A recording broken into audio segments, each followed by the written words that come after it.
Good evening and greetings, and welcome to a Sunday Joko conversation. I am Brother Youssef, member of the Joko, and I'll say a little more later. I'm in a room with a sleeping baby, who's in the realm of getting ready to wake up, right? So at any minute, YouTube and Facebook world, right? I may be getting up and taking her to her dad downstairs or one of her aunties or cousins. But she's chilling now. So, she was kind of stretching and stuff. Anyway, I am Youssef, and a poet, a professor of composition and creative writing, and a scholar of cultural studies. And culture's relationship to power is part of what we want to talk about tonight. So before we jump into it, hi, Tasha. Hi, Yusuf. How are you? I'm good. So greetings, everyone. I am Tasha, and I call myself a kitchen. I've been calling myself a kitchen table radical for a while, based on my long-held conviction that um, right, that it's discussions that's held at the kitchen table and is part of our everyday understanding, as well as our capacities to use home space as sites of gathering and sites of right uh, organizing, if you will. Um, and then I came upon the term in uh, in reading some other literature, and so I consider myself to be a student of revolutionary thought, of radical thought, um, and a student of human wisdom. Some of the stuff I like to dabble in, right? Let's see how um, folks are from all over the world, right? Various cultures over time. What have they articulated about what it is to uh, be an extraordinary human being and an ordinary human being? What is it to have good, solid human society? So I'm considering myself, and I think, and I haven't said any of this before, but it is important to articulate, maybe articulate one's self and describe oneself. But yeah, a student of human betterment, of human uplift, of human relief, and that involves a whole lot of references, right, Mhm. and things to learn. Um, I also write poetry. I've also been very fortunate to be exposed to a lot of physical culture, West African dance. Um, Huge blessing in my life. I've been very blessed to have a lot of background in the physical culture, um, stemming and recently contested, but and someone knows what I'm talking about, but stemming from the South Asian subcontinent and coming into the West and popularized as hatha yoga and all those kinds of things. So all of those things are, um, among others, and all that I will mention tonight. For I codify this little self-pronouncement, but things that influence how I think and see, and what I endeavor to do. One of the uh, things that we always do before we dig into our conversations is to um, acknowledge and find or recognize how fortunate we are to be um, in lineages of folk that somehow personal lineages, parental lineages, grandmas, grandpas, uh, aunts and uncles, our brothers and experiences, and mystically speaking, the host of impressions and interactions that we've had in a lifetime that bring us to the conclusion that we need to um, be a part of this endeavor to uplift and better humanity and relieve uh, injustice and to respond to um, and participate in the dismantling of oppressive structures. So gratitude for that consciousness and gratitude that um, we recognize that that has everything to do with who we um, have become through our parentages, and so we uplift our personal ancestors, and we always acknowledge the ancestors of the uh, African family globally that have lent their creativity and their energy and their vision and their boldness and their courage and their all of that to resisting the oppressive and destructive uh hi sweetie oppressive and destructive structures, right, that have been set in place um, over the past, what is it now, 600-700 years, the undergirding, and I'm sure there's some wonderful academic argument for the a much deeper um, and longer trend, but within that era of the development of the things that we typically recognize as um, the advent of European world domination in the action of white supremacy and the action of colonialism and the action of imperialism and the all of those things, the capitalisms, the all of the ways that the relationships with the earth have been distorted, and all of the basic evils that have been that folks are pushing up back against now. We have collective ancestors whose names we know, whose names we will never know, who have helped us push that line back more and more. And so we bring them to the forefront and bring them to the room. And we always acknowledge that as African descendant persons, all the work that we are doing for uh, liberation and for human upliftment, we do at the hospitality of the First Nations people of the land and the area that we are living in this Turtle Island, and that's Tongva people, Tongvar. And what I have here and what we've put in the comments as Yusuf in our last gathering, and he may choose to do this today, um, took some time to look more expansively at the different groups that are uh, indigenous to California, and to recognize and acknowledge and be more clear about their presence and uh, import.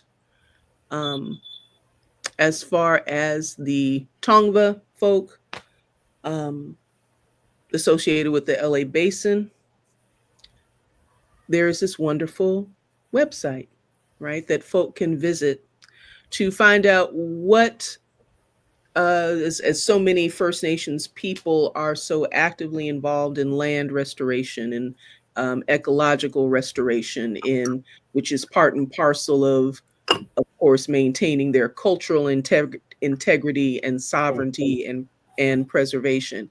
Here's just a place to go and find out what folks are doing. Okay, what are today's uh, sovereign Tongva doing? What campaigns are they engaged with? How are they engaging with the state? How are they, right, uh, creating success in their endeavor? And I think that the story, the undertold story and underdiscussed story of how First Nations people have been so successful in land restoration work and in species restoration work, and all of these kinds of things, um, is something that those of us who are not members of those communities need to find out about. Okay, so if you're watching our video and if you're looking at stuff, check out um, www.tongva.land, okay, and find out about. And since I told Yusuf last time we gathered, don't worry about stumbling. It's something like, yay, the First Nations ancestors will be glad you stumbled, so I'm going to stumble. Tongva, the Tarkasi, um, Paksavska, maybe, Hmm. concern me. Okay, find out. Okay, the kind of work folks are doing to Yeah. preserve culture and earth. Yes. Mhm. For the Yeah, future, for the future. for the present and the future, free the land. And I hand it back to you, Yusuf, to, Sure. Yes. And as yeah, you see, my my roommate for the moment yes. is awake and in a pleasant mood after a nice little nap. Mm-hmm. Um, and someone will likely come look in on her and come get her momentarily. Um, in the meantime, she's joining us. The And so I guess since we're introducing everybody, this is Nico, right? Nico has joined us. Hi, Nico. Nico, Nico. And yes, we did acknowledge, right, that some of the other First Nations of the region, right, is but I don't know when, sometime in the mid 20th century, the LA, or maybe the area Chamber of Commerce, right, took to calling the region the Greater Los Angeles area, um, which really goes beyond the San Fernando Valley into the San Gabriel Valley, and that can incorporate San Bernardino, Riverside, all the surrounding counties, right? And on all sides except the west, right, where the county is the ocean.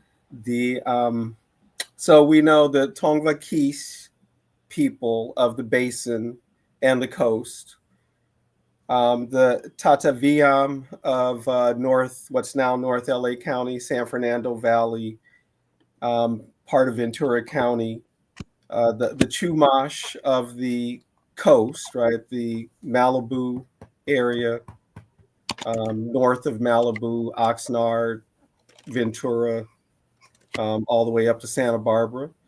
The Kumeyaay, and again, I'm not sure of my pronunciation, which is the San Diego area, right? And actually believe a branch of the Tongva, um, would reach down as far as Orange County, right?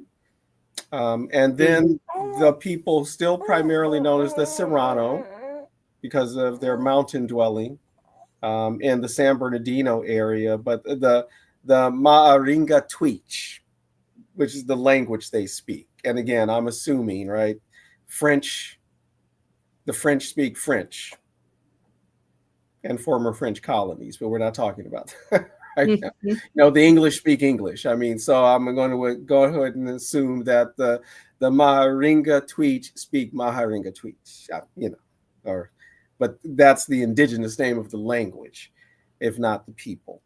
And the Kitanemuk, North LA County, South Kern County, maybe the Tehachapi Mountains area, and Antelope Valley, right? Palmdale, Lancaster, what's that? Rosamond, I think, further, or Rosemount, further north on the way to Bakersfield. Um, some of those, some of the other nations of the area, these unceded lands, um, and people who have not disappeared from the earth, but are still quite Absolutely. active and present, Absolutely. Yes, sir. right? Yes, sir. So, yeah, we always like to start with that acknowledgement, and it's always appropriate because the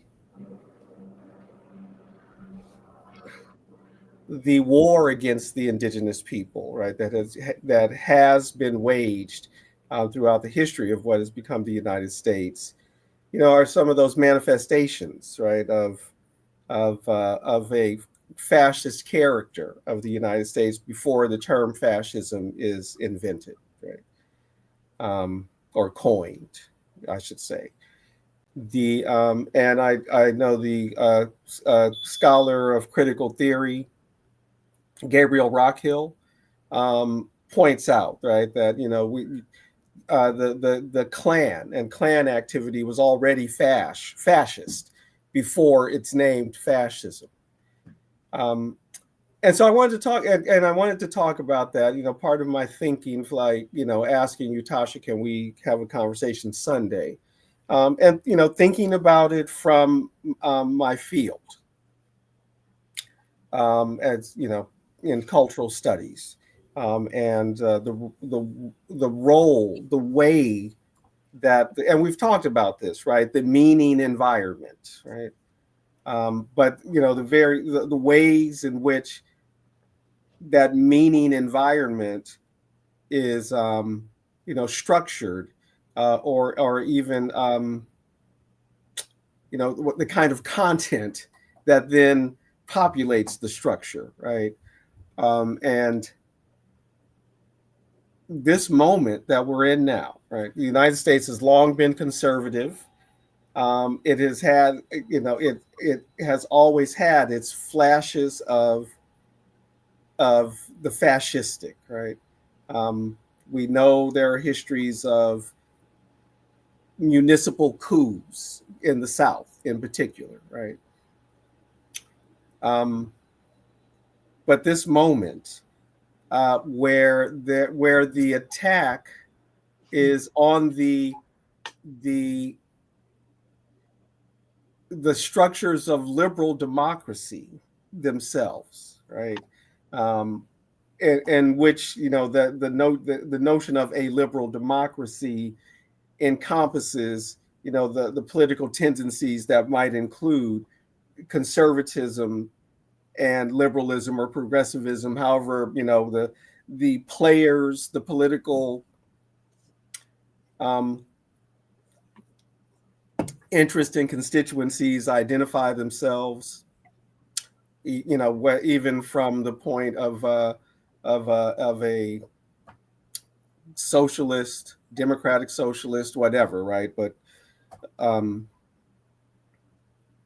parties, or maybe I should say actors, who accept, the fundamental premises of the structures, and work within the structures.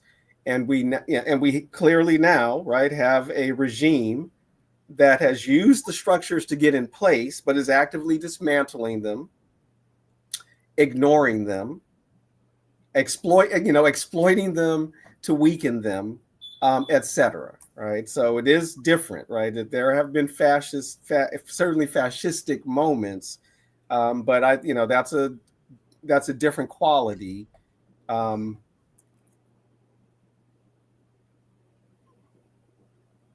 and how are they able to get away with that? I guess is the ground has been laid, right, for this kind of smash the structures moment, right? Mhm. For a very long time, I think, in both and popular culture content has prepared the ground for that. Political discourse, particularly of the talk radio Mhm. kind, um, Mhm. television talk show kind, has prepared the ground for this. Mhm. Um, the Can I insert something Yeah, yeah, before? right after this point, Okay. and the general attack, right, on education and other institutions, right, that are fundamental to a democratic process, or have been fundamental to liberal uh, democracy. Mhm. Um, Mhm. you know, what am I? Sort of a common sense kind of conversation in the public sphere about Mhm. or undermining, attacking, expressing lack of faith in those institutions. Yes.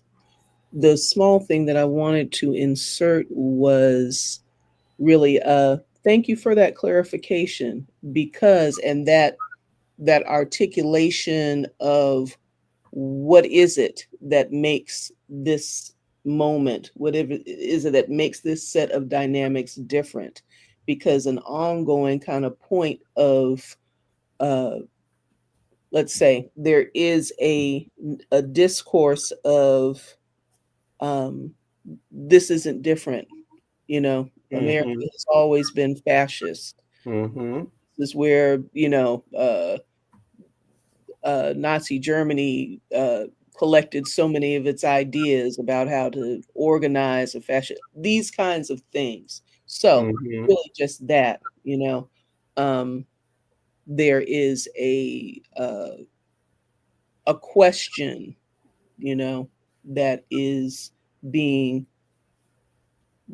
kind of posed and exposed of Mm-hmm. what makes this different, and Mm-hmm. folks' inability to kind of make that distinction, So Mm-hmm. anyway, that's really all I wanted to insert, that what you just framed and what you just said addresses that and helps to clarify this Mm-hmm. is what's different in this moment. Mm. Are you able to get more light on your face? Let me try that. Let me see if I can. Okay, go ahead. That's all I was going to say. Okay. Um, well, yeah, right, because it's true, and it's. I heard someone say it the other day. A a liberal podcaster, progressive, but not revolutionary, but certainly reformist, probably on their way to becoming democratic socialist. Um, but making that point that people of color, as she put it, have experienced this. They know, and so there's that sense of, well, yeah, this is how the U.S. has always been. Um, with in its interactions with African descent people, the indigenous people, including Chicana, Mexicano, etc. Um, and then the other various peoples, right? Uh, and to some extent, the poor, right, can recognize this. Although, again, part of the benefits of whiteness is White poor. Mm-hmm. one can survive encounters with the police, right, over or not Mm-hmm. necessarily go to jail as quickly, even if you're poor white, though you're still going to, more likely than, someone of a higher economic status, right?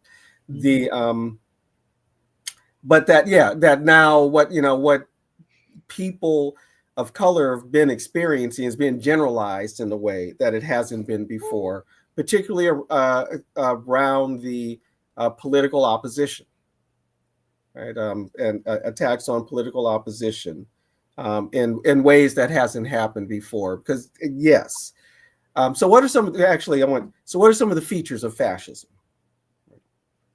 The ultra nationalism, right? And the United States has always well, only have direct experience, of my lifetime, but Mm-hmm. looking at films, right? Film and cultural material, Mm-hmm. historical stuff, from mid and early 20th century through the 19th century, the appeal to American patriotism, and the elevation of the patriots, right? The Independence War patriots, um, on a normal, under what we call normal conditions, the United States has been ultra nationalistic. And I've told you the story of taking my friend from Germany, Andreas, Mm-hmm. to his first baseball game at Dodger Stadium. And of Mm-hmm. course, the game starts with the national anthem. And his response was, what is this? And as I explained, yeah, they do this before every game, every sport, and pretty much at every level, right? Maybe high school, certainly college, all the professionals. And he was like, it was unbelievable to him. Like, my gosh. And I remember him saying that's like Nazi, right? In terms of the nationalism of it, right? The ultra nationalism, right? So that's always been a feature of the United States, right? It's ultra nationalism. Mm-hmm. It's hostility toward, certainly toward anything socialist, any socialist ideology, right? Um, which is not to say that there haven't been socialist um, elected officials before, um, and even as recently as these within the last 10 years, right, in different places, but as generally opposed, right, to socialist tendencies. Um, the But along with that, and that one of the ways in which fascism, it responds to a crisis in capitalism, it's anti-socialist, anti-communist, but makes an appeal to the working class. And even the socialism in the National Socialist of Germany, right? The Nazi Party. I mean, the socialists and communists were the first ones they went after, right? you know, so it's like a bait and switch type thing, right? Um, Mm-hmm. but Mm-hmm. I'm not an historian of the German Fascist Party, but I do know that Hitler did not build the party by himself, and there was at least one other very important person um, who might have been more. how should I say, uh, solidly working class in his attitude, but drummed out of the party, etc. Right, and maybe even assassinated. Right. So right, and an appeal to the working class, though an antipathy to really like working class politics or ideology in that way. Um, the religiosity of it, whether that is in the United States, that is primarily Christian religiosity, right? Um, but it can manifest in other form, and patriotism is a form of religiosity too, right? And again, this thing that's new, that's newer, because again, this discourse has been around for a really long time from the right in the United States. The opposition is not a loyal opposition, but an existential threat, right, to the nation, right? Um, and I think we can see those features throughout U.S. politics and really historically. Um, Mm-hmm. the othering and intense repression and even genocidal character Mm-hmm. with um, Mm-hmm. identified minorities. Mm-hmm. And I'm trying to speak generally, right? Right. Mm-hmm. But here in the United States, we know, right, the indigenous, the African, the non-white, right? Um, and that journey to whiteness that is offered, to Mm-hmm. various European ethnic groups as they come into whiteness. Hi, kiddo. You Mm-hmm. listening intently to Grandpa and Mm-hmm. Tasha? And play with the lock. Yes. Yes. The anyway, uh, the features, right? Those features Yeah. have been here a long Yes. time, and certainly there's like this passage, right? Maybe 1955 to like 1980, where there's a challenge to that, right? The height of the civil rights movement, the various movements for change that we've been talking about, that the right has been warring against, right? In our some of our Mm-hmm. earlier conversations. Mm-hmm. Mm-hmm. Mm-hmm. Take that, that sort of take that out, right? And um, I mean, even the period of the New Deal, those who are dismantling, what there is of a social safety net in the United States. They have wanted to do that since the New Deal, right? And Mm-hmm. there was a fascist plot to overthrow Mm-hmm. Roosevelt, right? Um, Mm-hmm. so Mm-hmm. there's always been an appetite for it in the United States, also. Mm-hmm. Mm-hmm. Um, a kind of what is the word? I wanted to use the word ultimate, but it doesn't. It's which is true, but doesn't really capture the dynamic. A kind of Hmm. maybe something like seamless, or somehow a kind of a unobstructed expression of state power. So all of these, as you defined in the framing, these attacks on the liberal administrative institutions and these kind of things that are, liberal administrative institutions, and liberality itself as the discourse progresses, as we see Hmm.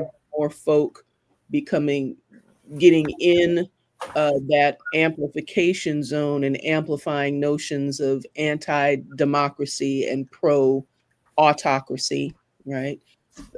With expressions in theocracy, with expressions in um, what is it? The technocracy, all of these kinds of things floating around, but these, articulating the more of an articulation and amplification of the values also that go with the unobstructed, the unobstructed power of the state.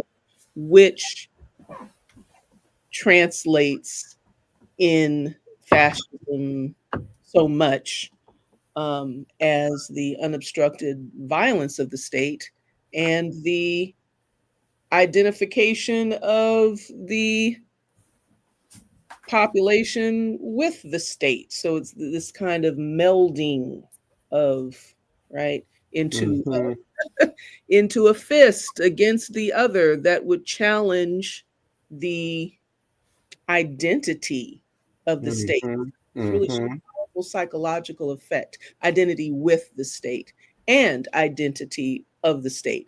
And so, you know, um, folks are, of course, talking about in terms of this articulation now that's becoming more and more clear. In the, I guess, was it the early 2000s? I'm a little, maybe it was more the mid 2000s, um, when Richard Spencer became so prominent. And there was another, someone else who had a Greek name, who has, you probably will, you know who I'm talking about, and I can't remember his name, but there are a few people who came to From prominence. Golden Dawn in Greece, the person with the Greek name, was he from Greece? I don't know that he was from Greece. No, I believe he was from here. Okay. Um, his name might come to mind, but I can certainly talk about, Richard Spencer in terms of his visibility. Did a lot of interviewing, he had a lot of exposure. It was not necessarily complimentary exposure, but it was exposure of, hey, here's this uh, young man, the notion of an alt right, that sort of thing, right? And the expression of the um, aspiration to establish an ethno state, Mhm. which we are seeing those early, a white ethno state, um, those expressions of ethnic cleansing and that kind of symbolic attack on the immigrant, you know, has a lot of symbolic value. Mhm. You know. Yes. Um, it's not really practical as folk are seeing. It has nothing to do with practicality. Has nothing to, but it does have a very powerful symbolism for um, ethnic cleansing and in the counter ethnic assertion of Mhm. this self, this self identified native, white native, you know. So yeah, all of that, um, just to respond to and dig into a little bit more that that dynamic of identifying with the bald fist, with the state as the bald fist of, right, of always this theme of what victimization, of protection against, right, being protected against Mhm. whoever it is being protected against, right. Yes. You got to fight, you got to push back, you got to push them back, kick them out, do whatever it is you got to Yeah. do, but it's organized around violence and urgency. Mhm. Right. Um, so the title promised, how is this ground prepared, right, for this moment? And as you you bring up you raise the image of the fist, right, and the fist that is always on the it's always on the attack, claiming defense, right? That is defensive, and it brought to mind the very old image. I think it's still recognizable for people, um, of the Hollywood Western, and particularly the Hollywood kind of pioneer story, right? The movement west, and the wagons that have to circle because they're under attack from the Indians, right? And they're defending themselves, right? the wagon train must defend themselves against the attacking Indians. The fort must defend itself against the attacking Indians. The patrol, the army patrol goes out because the Indians are hostile, right? And it's this trope, right, of always being on the defensive, and then even that name change, right? That what is changing the U.S. War Department to the U.S. Defense Department, right? And this is so anything you do, right, Mm-hmm. you're on defense. Hmm. Um, and Mm-hmm. and so when do they change the name? I think after World War II, right? So very much kind of a PR Hmm. move, right, for the post war world. You know, rebrand, right? They rebranded themselves. That this thinking about Zionism, right? This is it's the Israeli Defense Force, not the Israeli army, right, or military, right? This use of defense. So anything you do is always is cast as defensive, and that has been part of preparing that ground, right? As you say, right, the fist is always prepared to strike, and it always um, frames itself as on the defensive, right? And even the so-called preemptive strike, right, is so your offensive move is a defensive move. I mean, that's public relations all around, right? That Yeah. branding and those kinds of films. Mm-hmm. Mm-hmm. And Mm-hmm. as we were talking, and that's Hollywood, right? And as we were talking earlier in the week, or maybe yesterday, um, the several decades in various forms of public discourse, right? Talk radio, um, again, talk television, um, and various kinds of film and television entertainment. Those professions that are critical to a functioning democracy, right? If a democracy, if at least one thing it means is a regime of rights, as the United States likes to characterize itself, Mm-hmm. a nation of laws, right, or a society of laws rather than of a man. Mm-hmm. Um, then the people, right, those institutions, those professions that defend those rights, um, and ensure those rights, have been under a decades long um, discursive attack, right, in all these various forms of media. Um, the uh, the the uh, the lawyer who's worse than a shark, right? Lawyers are worse than sharks, or they're worse than wolves. They're all Mm-hmm. these things, right? Mm-hmm. Um, the lawyer, right? Mm-hmm. Um, the the discourse, the legal discourse, the policy discourse Mm-hmm. around the frivolous lawsuit. Mm-hmm. Um, Now, the frivolous suer in chief. I mean, I'll sue people in a minute, but this who's complaining about so-called frivolous lawsuits? Typically, Yeah. the corporate structure, right? And as people are suing them, as they're being damaged by a deregulated world, or a world people had to fight for regulation. Um, Yes. so the sowing doubt about the role of lawyers, right?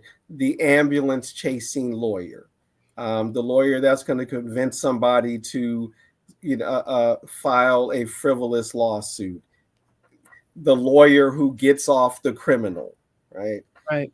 So the whole notion of Right. innocent until proven Being guilty, guilty. Right. that might be the principle of the actual system, but the culture is Napoleonic, right? Mm-hmm. it's, the burden is on the defendant in the Mhm. cult in the common sense of Yes. society, right? Yes. Well, he must be guilty. He was arrested, right? She was arrested, so she must be Where guilty, there's smoke, there's fire. Right. right? Yeah. You know, Yeah. Must done all of something. that. So, and Yeah. this can be applied to discourse around the press for this, over these decades, and often again, you get some movies with the journalist hero, right, and some of them, right, not a lot though, really. I mean, see, what did you get? Let me see. Certainly, All the President's Men, right? The looking at the Watergate thing, right? The hero journalist. Of course, that was the '70s, right? So, uh, Right. Mhm. see, Pelican Brief, right? There's kind of a hero lawyer and journalist, right? Mhm. There in that. Mhm. Mhm. Um, yeah, I think there was at least one more. I was like, okay, yeah, that's kind of a hero, right? A journalist. Um, oh yeah, kind of recent. I think might have been the first movie we saw together. Shoot the Messenger, right? Right. The Gary Webb story. Right. Um, Mhm. but those are rare. I mean, so we're used to though the Yeah. lawyer who or rather the reporter who's butting in or trying to get sensation, or at least that discourse Right. is out there, right? and Right. and then the notion of the fake news, and it Yes. doesn't help that the intelligence agencies do plant stories, right? So they have already undermined Mhm. the integrity, or Mhm. whether people can actually believe stories, um, Mhm. Mhm. and And of course education. Yeah, go ahead. to insert in that viewing, in that feast of viewing, the imprint and effect of the Law and Order series over the past Mhm. almost 3 decades can't be underestimated. Law and Yes, Order yes. in particular, and all of Mhm. the cop-related shows Mhm. in, you know, as well, and in effect, but Law and Order sets it is an absolute paradigm of is the paradigm and displays these struggles with constitutionality, right? Where Mhm. your protagonists are struggle with constitutionality of constitutional rights of the manipulative, conniving, all Mhm. this kind of Mhm. villainous criminal character, these horrible and the worst of the worst. Well, if you're looking at SVU, right? Law and Order SVU, which I think has been called um, like the widest watched and the Mm. widest viewed, and as well as the longest running, program of its kind. We get the demonization of the pedophile, right? So that whole uh, uh, what is it, the display of this conflict between what's really right and what you really want to do emotionally, and what you know what I'm saying, because this person has violated all of the things against a system that is what is it, bound and hand tied by all of these administrative protocols, by constitutionality itself. So anyway, just SVU. Mhm. Mhm. And in a On whole lot top of all of the other other, propaganda.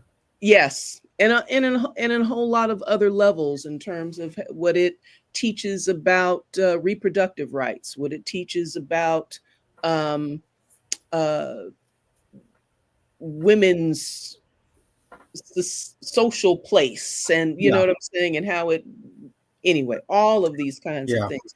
Even and it's also dabbled in um eco justice, how to Mhm. define right and defining the right ways to protest. So anyway, SVU is a and the Law and Order series, but SVU, I think, kind of in particular, really a big bite of uh, fascist conditioning, pro-fascist conditioning. Hmm. Okay, so I just Yeah. just SVU. Go ahead, And please. that other thing, well, speaking of that, the reproductive content, right? And um, one of those other features of fascism culturally, right? Always a call for a return to tradition, to traditional ways, to traditional roles, hand in hand with the patriarchal structure of society. No, I mean, nobody. I never hear anybody talk about. Let's go back to traditional, ancient Cretan society, right? But Right, so there's very particular notion of the traditional, but that, right, and that's that sort of right. that romanticizing in art, right? And we absolutely see that kind of romanticizing. Um, there are and the channels themselves, right, the creators on the various channels may not themselves even be conservative, for all we know, but the world that is created, and I'm thinking about your typical Hallmark movie where again everything's very glossy. It's always small town life, often someone from the big city returning to a small town, falling in love and realizing, oh, this is the life, that hectic life. I'm all frazzled when I get here, and the good country people slow me down, right? And often in these spaces. So again, right, and I think this it'd be interesting to see how this might change, but I don't see it changing on the Hallmark Channel just because typically, right, these are, there are non-white families, right, that live in these spaces also. And typically, everybody gets the whole thing, right? Everybody gets along. If there are class differences, they're probably most noticeable in wardrobe, you Mm-hmm. know. But Mm-hmm. again, everybody Mm-hmm. seems to be doing well, right? And, Mm-hmm. bucolic small town settings, right? Mm-hmm. And Mm-hmm. there are now decades, right, of Hallmark movies like that, right, and that's just one area, right, and this nostalgia for some mythic past, and I think that's one of the important things about a culture of fascism, or the culture that creates the conditions for the normalization of this fascist moment, um, is that that cultural appeal to the traditional, the mythic, right? The return of the mythic. Um, Yes. that's the return of the mythic. And the United States has always been attached to the mythic. I think that myth, the again that period of the mid 20th century, post World War II, the various movements for freedom, Mm-hmm. liberty. Mm-hmm. Um, however, people imagined that to be, Mm-hmm. that disrupted that. Um, so with the ascension, and I'm going to go ahead and use that term because just like uh, certain members of the right want to speak of Trump in religious terms, they used to Mm-hmm. speak of Reagan in those religious terms also. Right? Mm-hmm. So the ascension of Reagan to the presidency, Mm-hmm. really ushered this in, right? It has got that ball rolling in a particular way, Mm-hmm. to dismantle over the subsequent decades, the anything like a social contract, coming out of the New Deal and then the Great Society, um, democratic efforts, the such as they were. Mm-hmm. And so the myth, right? There's all a return to the myth, right? The myth that had been created and promoted up through Hmm. World War II into the 50s, right? Um, and the reemergence of that myth.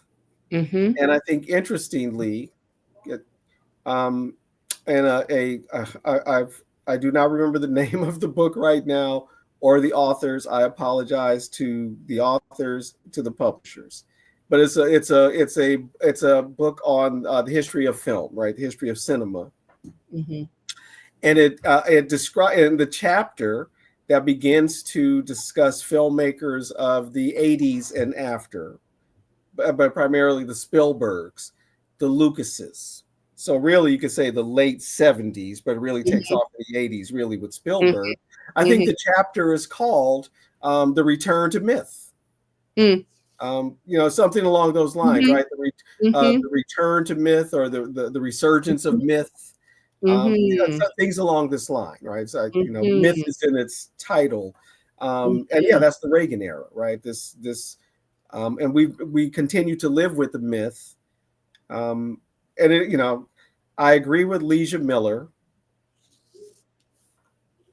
Reagan effed up everything, Mm-hmm. right? Like, Mm-hmm. but he didn't do it alone. Mm-hmm. Mm-hmm. And there was already, again, that ground was already being set, Yes. um, with it, that talk show landscape, right? Yes. That right wing public AM radio talk show landscape, Mm-hmm. including the religious, the evangelical fundamentalist and Right. fundamentalist Catholic radio stations. Mm-hmm. Mm-hmm. The remember what would we used to call it in the pre-cable days, um, and what UHF channels? Mm. Remember the UHF. UHF channels? Right. Yeah. And when cable came in, the public access, right? Yes. But they provided forums for these far right thinkers, Absolutely. Remember right? Metzger used to have that. Tom Metzger, if you remember, used to Tom have Metzger, popular. Yeah. yeah, that's right. Mm-hmm. What Mm-hmm. was the preacher's name down here, with the white hair? Uh, Um, I'm talking about. I can't remember his church well, there's either. a few of them actually. Gene, You're talking about Gene, Gene Scott. Gene Scott. Yeah, Gene right. Scott. Gene Scott. Mm-hmm. Exactly. Right. Yeah. Who I think has to be put in that box, right? And this is and helping prepare that ground. Mm-hmm. Um, Mm-hmm. and remember the guy from Orange County. So yeah, we're here in Southern California. Remember the guy from Orange County was very popular, and very popular primarily with young men, young white men. Mm-hmm. It goes. I know. There's a lot of talk about how Mm-hmm. young white men went right, in the last election. But Mm-hmm. this this has been a thing. What was his name? Wally. I can't remember his last name, but Wally. Wally was and Wally Boy, was might have been the name of the show. I think he had two first names. Also, was it Wally Wally George. George? That's right. Wally Wally George. George. Maybe Yeah, we shouldn't be giving him no props. but Wally George. This is But what it yes, is. and Yeah. that show, right? And it was already setting the ground. And this was not a Yeah. show, for example, where he would invite opposition on, but not for a Mm-hmm. conversation or to debate or to discuss, Right. Right. but for these attacks and Right. screeds, and Right. there was an appetite for that, and it was popular, and a Right. cheering section and all that. So I mean, so this is what we're talking about. Right. So he got started in the 70s, right? Yes. So decades of this, right? That sets the ground for a Reagan to be elected, Yes. right? Yes. Yes. Etc. Yes. Absolutely. What you hear me urging toward is also something that we've talked about before and looked at a bit before in that context, and I think that taken directly from uh, God and Country, the Rob Reiner Mm-hmm. production, tracking the Mm-hmm. resourcing of that sphere, right? Mm-hmm. And tracking the resourcing of that sphere, it's engaging of the evangelical world, right? And points directly to uh, uh, the manifestation of this is, kind of the uh, in the erecting of the Liberty University concept. Mm-hmm. Mm-hmm. And the um and right, also that feed into that need for white separatism, Yeah. which it is, very clearly explained as folk, from folk who clearly explain Christian nationalism, and folks who track and follow Christian nationalism, um, explain that absolutely as one of those is as a leading, as a North Star, as a Mm-hmm. leading uh, issue. Um, and a lot of the political engagement and galvanization post, in response to uh, desegregation of school space and of public school space, and the pushback against that. So yeah, this growing and this deliberate resourcing and cultivating of um, preservation of, maybe we could Mm-hmm. say, also preservation, because there's some kind of, again, popular myth, popular thinking, common sense notion that the um, liberation, the exalting of liberation discourse and imagery and all of those kinds of things in the 60s and 70s, and this, right, Americans get a different notion of themselves, right? But and that is a common sense, and I'm not saying certainly that it's untrue. Americans have had a certain notion of themselves as owing from to that period, as the society progressing toward uh, what pluralism and inclusivity and all the right, does have that Mm-hmm. notion of itself. Mm-hmm. It's not rooted, it is in this ephemeral kind of space. It's not rooted, so it's being the goal, right? Systematically researched, and the how to recapture, to put that genie back in the bottle, and or recapture the imagination, the public imagination, firmly situated in white country, ethno state, white supremacy, and all of the things Mm-hmm. that are being articulated now, this many decades later, right? Yes. This many decades later, right? And the other piece to throw in, and it will be two sentences, um, the the uh, the work to um, underfund, keep public education underfunded, the what the unfunding of community college education, all of that also, right, coming in from what, those early 70s, late 60s, the kind of steady, which brings you to, I think you mentioned the teaching profession as one of those professions under attack. Mm-hmm. Oh, Yeah. problematic teachers, oh, these problematic schools, and oh, and the teachers All are, the way up, right? The teachers, the principals, the yes, professors, right? So at every level, right? And at every level. the preschool or nursery teachers might be pedophiles. And the might be So pedophiles you that are and homeschooled. again, and that, remember the 80s. Absolutely. What was it? The McGregor case out of Manhattan Beach. It might have been. Mm-hmm. Which of course ruined the lives of that family that ran the Mm-hmm. daycare, and all of it was nothing, right? They were completely exonerated. Nothing.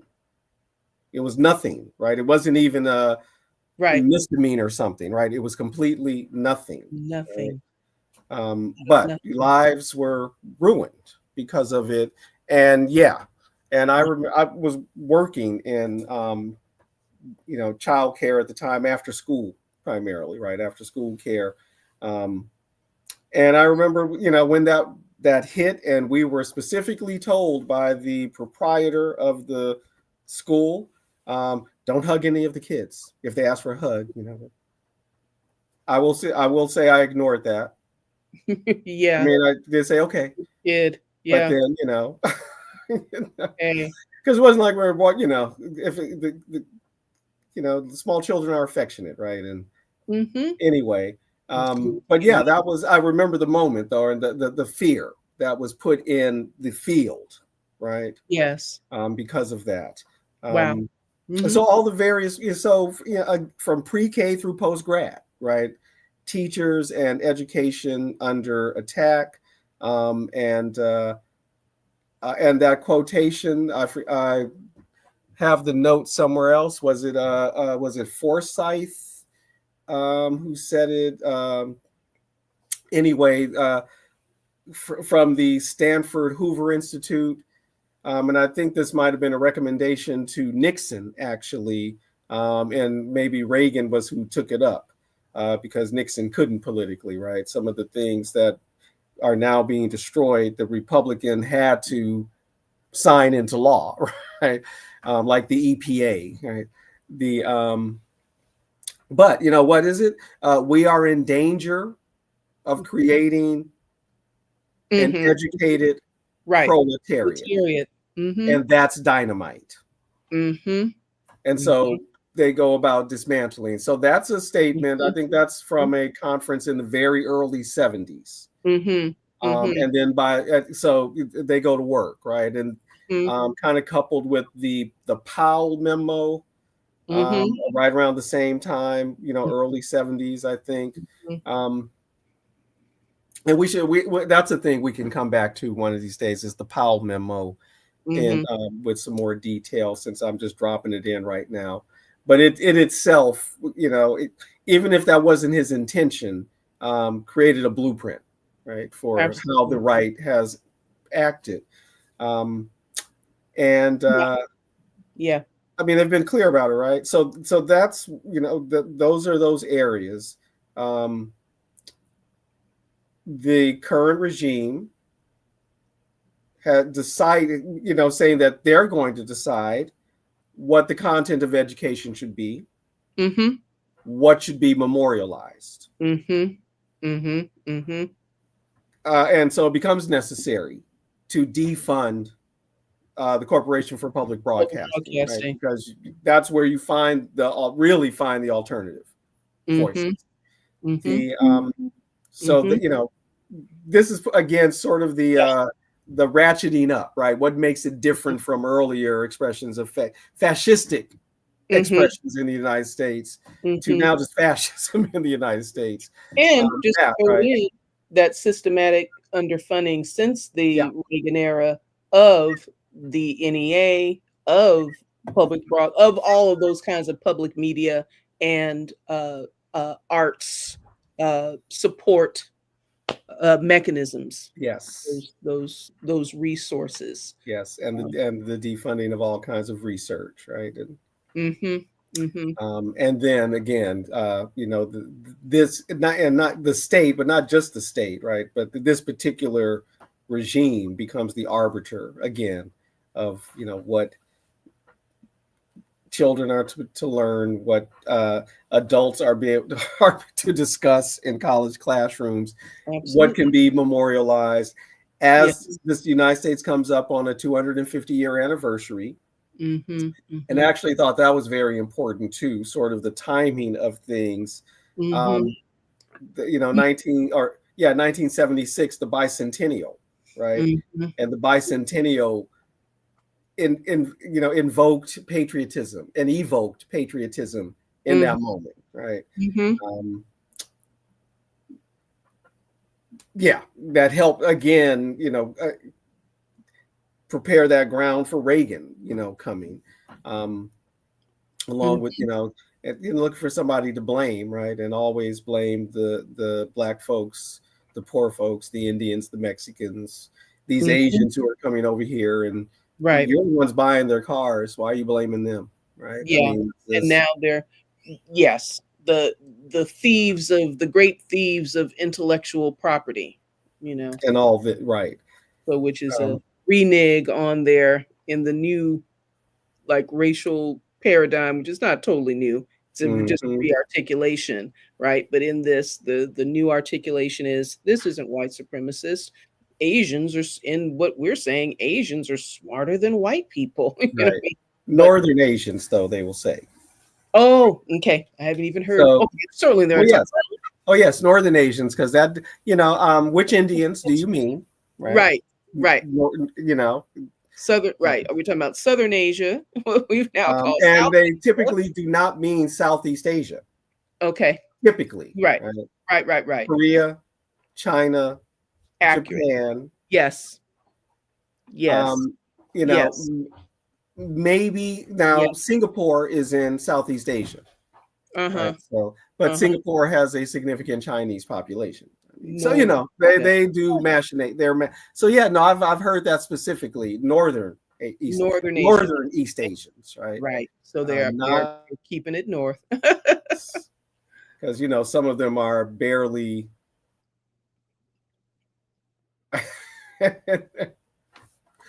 in their assessments.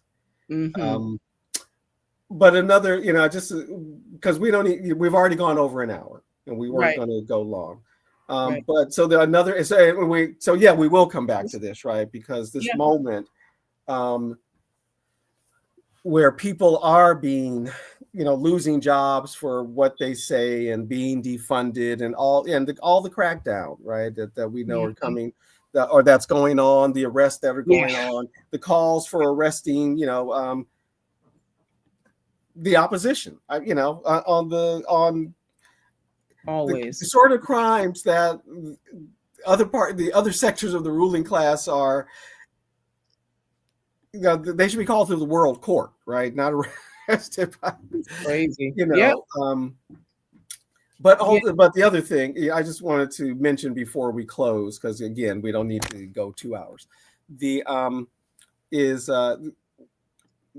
other places that this discourse has been going on, and that is in the world of sports and the way people have or well, not the way the way people talk about not the sports so much as the athletes, discourses around the athletes, um, discourses around coaches, the way in which coaches are, in this sports media landscape, um, figured as presented as these surrogate fathers or surrogate father to these boys, Mm-hmm. um, and the very real way in which some of these coaches, who are often quite conservative, do impact these young African men, Pacific Islander men, Chicano men, Puerto Rican men, working class, Mm-hmm. white young men, Mm-hmm. um, about how Mm-hmm. they should live, what is correct, the correct way of being. Not necessarily telling them who they should vote for, right? But Mm-hmm. this kind of overall impact of their example, and they are, especially these college coaches in particular. I'm thinking of less so the professional coaches, right? But the college coaches. Um, I mean, they are, often, especially at the bigger schools, many dictators, right? Often the best Mm-hmm. paid employee Mm-hmm. at the university, often, right? Particularly in the southern schools, but not only in the southern schools, right? Uh-huh. I Uh-huh. mean, I don't know that a coach at UCLA or USC has that same amount of power, but they Interesting. aren't powerless, at the same Right. time, right? Right. And USC can't Interesting. afford to pay, those prices. Yes. Yes. But so that's an area, though. I don't listen to right wing radio because I never had to listen to right wing radio. All I had to do was listen to sports radio because it's all there in a lot of the sports talk radio. Mm-hmm. And Mm-hmm. now, I'm generalizing now, and Mm-hmm. there's certainly diversity, and sometimes that depends on where you are, what city you're in, and when it is, and who they've hired and all that. But over the years, right, and and and not just the sports talk host, but often the people who call in, right? It's the people who call in, and a lot of the, couched in the sports talk are their political attitudes, their political attitudes about, workers, Mm-hmm. Mm-hmm. the Mm-hmm. deference to the rich, right? The deference to the owners, Mm-hmm. and the why can't they just do this? Why can't they just do that? Which I also hear, outside of the sports Yeah. world. Well, they ought to just do this. They ought to just go in and do this. They ought to just do that. And because, um, people are now conditioned to not think in terms of a regime of rights, Mm-hmm. but of who Mm-hmm. deserves what Mm-hmm. kind of thing. Yeah, and that, which I guess is our ending point per our plan for tonight's discussion. But that part, that part where there's this kind of next level where there's an erosion now, where again that self perception is the as part of that discourse would be they hate our freedoms, Mm-hmm. and the notion um of the American self-image as being Yeah. this nation of the Bill of Rights, this Right. nation Exactly. of Bill of Rights, as a matter of fact, and that being subverted and being uh uh gently and persuasively corroded to be um to be taken into, well, to really assert, what am I trying to say, really assert and assert and flesh out, oh, we're a nation of, what you're like talking about a lot, the first constitution, the founders notions, the nature, the originalist view, we're a nation Yeah. of, right. So, and all of this, right, so we get to still be part of constitutionality and original vision and whatnot, but now to discredit this notion that everybody should have rights, should have equal Right. rights, right? And that's becoming identifiable, Mm-hmm. in the discourse, and slipping into, yeah, a highly authoritarian uh, thinking, moving, and feeling culture that Yes. trickles down. You're talking about coach culture, very Mm-hmm. interesting. Trickles down into church culture. Church Mm-hmm. culture is very right, and also this part in Yeah. the fascist cultural expression of the that's always talked about, the hyper masculinity. Organized around the male authoritarian with the capacity to do you violence if you don't conform. So, Mm-hmm. which is as present in our on our street corner churches as it is in any other facet of our Mm-hmm. lifestyle, And in our temples also, and in our temples. and multiple types of temples, Absolutely. and Absolutely. various mosques, Absolutely. and even in covens it can happen. Mm-hmm. Mm-hmm. The So yeah, so we'll continue the discussion, right? The what is prepared the ground for this moment, um, where it is not uncontested. Certainly, it is not uncontested, but it is ascendant right now. And there's again that what is it a critical mass, right? There are enough people Right. who are on board Right. and been wanting something like this Yeah. for quite some time, right? Um, and in so many ways. I mean, I don't know how should just go into this country and do that. They should just go into the neighborhood and do this, right? And that sort of thing. Um, and I think, I know we were gonna. So we had planned on Thursday Mhm. to talk about the new eugenics conversation. Mhm. Um, and of course, these go together. So we continue the conversation and we'll fold in eugenics because it's part of this ground that has been laid. And what is what is emerging now, what's been identified in advertising right now, um, has been has been there, right? In some ways or other, even if they're being a little more blatant about it right now. Um, Mhm. Less subtle, although I guess there was a time where they were even more straightforward, right?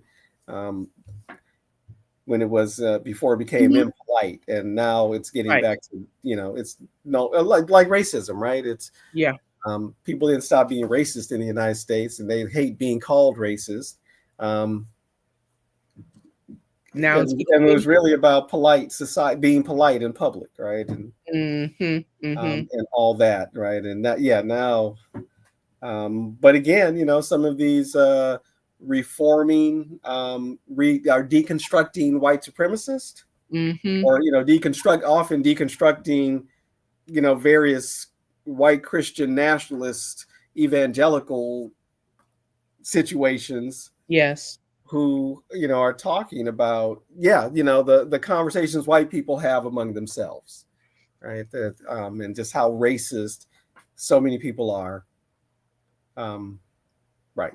So Mhm. they go together, right? Go The together. eugenics, again, that's part of the ultra nationalism, Yes. and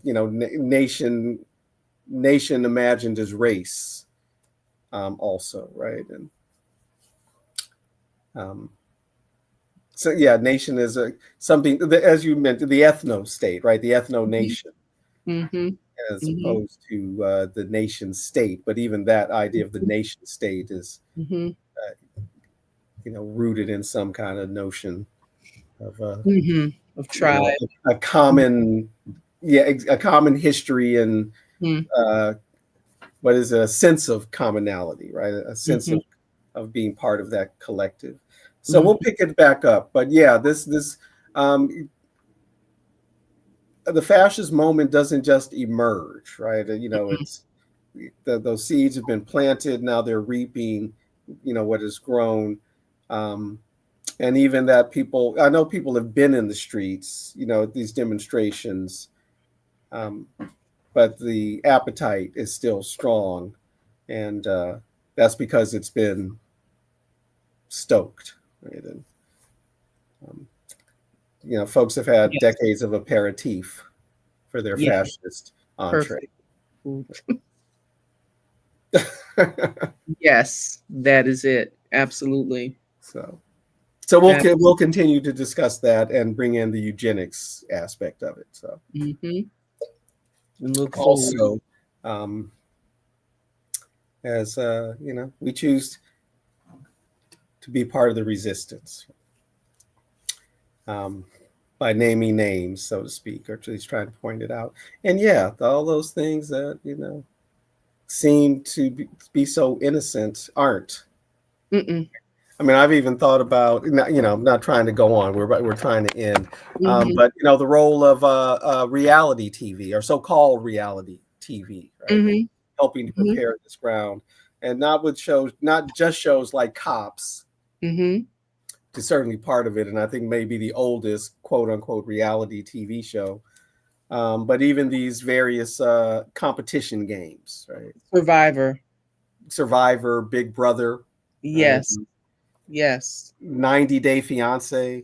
I mean, all these Yes. various things, Yes. that yeah. And the notion of the, again, um, well, yeah, part of the eugenics discussion, right? Because I think about some of these shows, um, as these like electronic versions of the carnival sideshow, where people get to see quote unquote freaks, Yes. right? Absolutely. Absolutely. That there's an element of that. Um, Absolutely. Yes. Yes. And some of the favorite we'll get back to that discussion, but some of the favorite freaks. Well, they're class freaks, right? Mm-hmm. In for an America that imagines itself and in the as imagines itself as a middle and upper to middle It's a class. middle, yeah, everybody's middle class, right? Everybody is that, and if you're not, there's something wrong with There's you. something wrong with you. And the Exactly. cultures, the the subcultures within the subcultures, because the middle class Exactly. subculture is a subculture, the elite subculture is a subculture with their set of interests and practices and go-tos and modes of speaking, so these non-standard subcultures become the freak show. Makes me think about Jerry Springer, freak show. Mm-hmm. All Exactly. these Yeah, exactly. people in the uh impoverished Mm-hmm. poverty level and meagerly working, and all Mm-hmm. these people from these classes were Yep.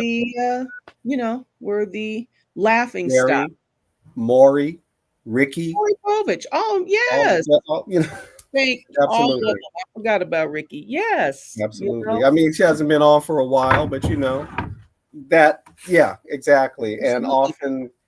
often, yes, folks that they would not identify as, right? Or, or Absolutely. the assumption this middle class audience, Right.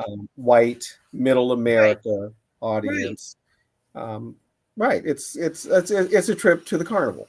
It's a trip to the carnival, It's a trip to and the carnival. so very good.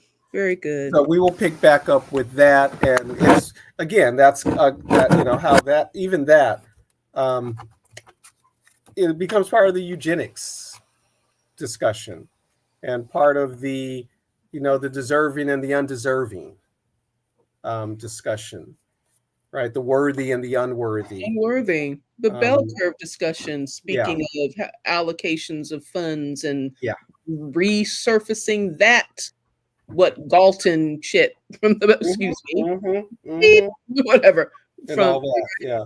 Well, you know what? I mean, I don't know uh, I'm not sure about all the rules, but I know some of the folks I be watching on YouTube be cussing all the time.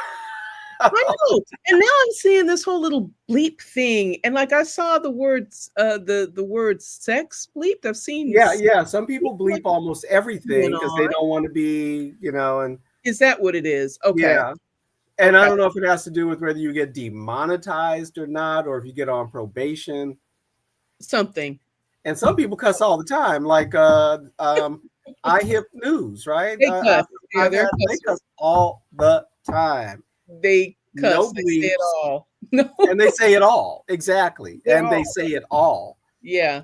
Yeah. But somebody again, I mentioned the Leisha Miller, and I Yeah. recommend her. Those of you Yeah. watching this later, she always bleeps something, right? And she's been explicit. I bleep because I don't want to take the chance of being put on probation or or something, right? So I don't Hmm. know the rules. Um, I think there is something about not cussing within the first minute or something like that. Hmm. Anyway, it's not something we ordinarily do, but I don't think it matters if it slips. Yeah. Oh, Okay. oh. Okay. So, I guess we'll get a YouTube notice or something, right? right. If there's a problem, maybe we should look. Maybe we've the videos are still there, so Right. So must not be too big. Must not be too must big not. a deal. Right. Yeah, must not be the Yeah. But anyway, yes, we'll pick back up with that because yeah, there's a whole lot there. The neighborhoods, right? Neighborhoods are freak shows for people, uh, Absolutely. and definitely the was that the certain kinds of so-called reality TV shows and these talk shows, right? They function Yes. in that way um, Yes. for people. Again, part of preparing that ground um, for this moment, where Around for this. where the worst people who are asserting their so-called superiority, the Wild. worst people are running things. and quite frankly, running things right into the ground. Right? I mean, they really are, but they are making it horrible for so many people Oh, that it ain't oh. cool, right? It ain't cool at all.